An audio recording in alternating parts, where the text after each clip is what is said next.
Your life as every rank of a medieval Muslim warrior. Level 1, Camp Recruit. You are 15 years old, exhausted, and standing in the middle of a dusty military encampment somewhere on the frontier of a growing empire. Around you are older soldiers sharpening blades, repairing armor, and preparing horses for the next campaign. And today? Today is your first day. There's no glorious ceremony waiting for you. No legendary sword being handed down through your family line. Just a rough wool tunic, a training spear, and a commander shouting at you to move faster before sunrise prayer begins. You were born into a world where empires rise and fall constantly. Trade caravans cross deserts carrying silk, spices, gold, and stories from lands you've never seen. Cities thrive with scholars, astronomers, poets, and merchants.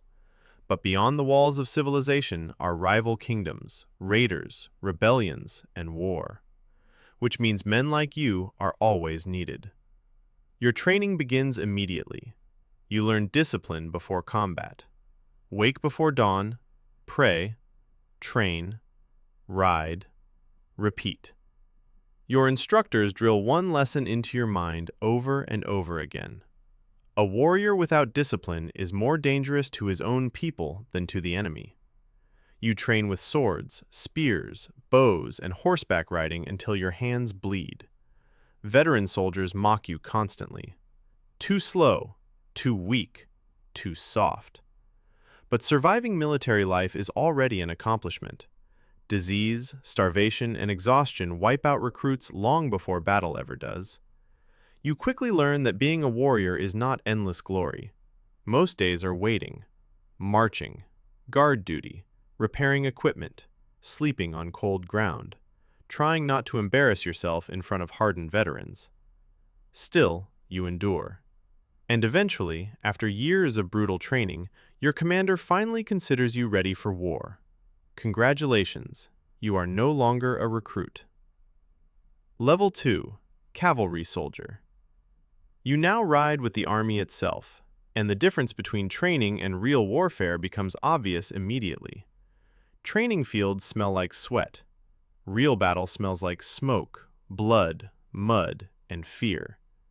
You ride beside veteran cavalrymen across deserts and mountain passes carrying the banner of your ruler into hostile territory. Your army moves like an entire civilization on the march. Blacksmiths, doctors, imams, merchants, scouts, engineers. Thousands of soldiers moving together beneath burning sunlight. You begin to understand why cavalry dominates warfare in your world. Speed is everything. A mounted warrior can strike before an enemy even realizes danger is near. Archers rain arrows from horseback before disappearing into the horizon. The campaigns are long, sometimes lasting years. You fight raiders one month and defend trade routes the next. Some cities surrender peacefully, others resist behind massive stone walls. And when sieges begin, war slows to a crawl. Weeks become months. Food grows scarce. Disease spreads. Morale collapses. You discover something important very quickly.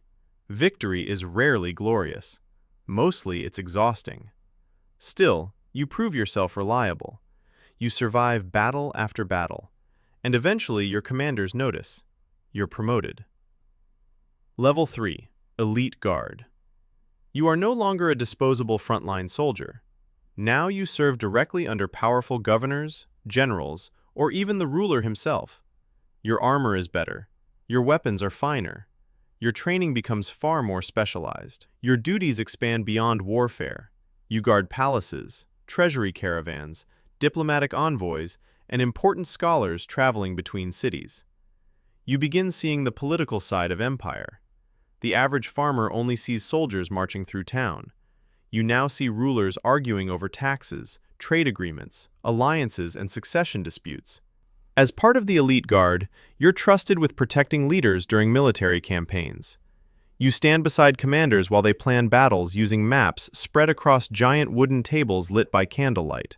Supply lines, river crossings, fortifications, weather. You finally understand that wars are not won by strength alone. They are won by logistics. A starving army loses, An exhausted army loses. A divided army loses. And because you've proven both loyal and capable, your ruler grants you command over soldiers of your own. Level 4. Military Commander. This is where things become dangerous, not because the enemy is stronger, because now every death becomes partially your responsibility. You command hundreds of soldiers, soon thousands. Your decisions determine whether men live or die.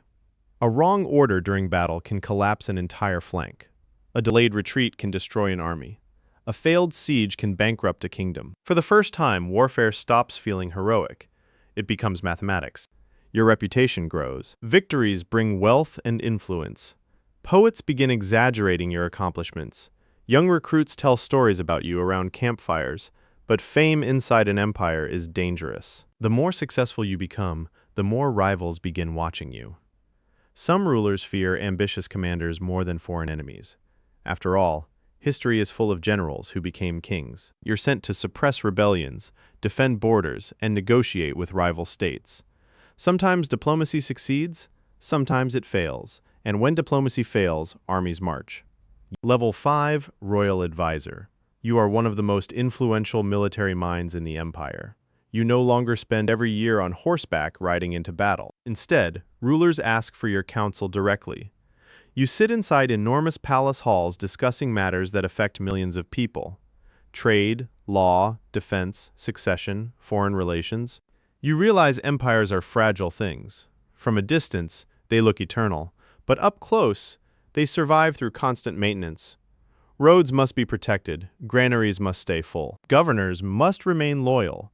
Religious tensions must be managed carefully. One bad harvest can trigger unrest.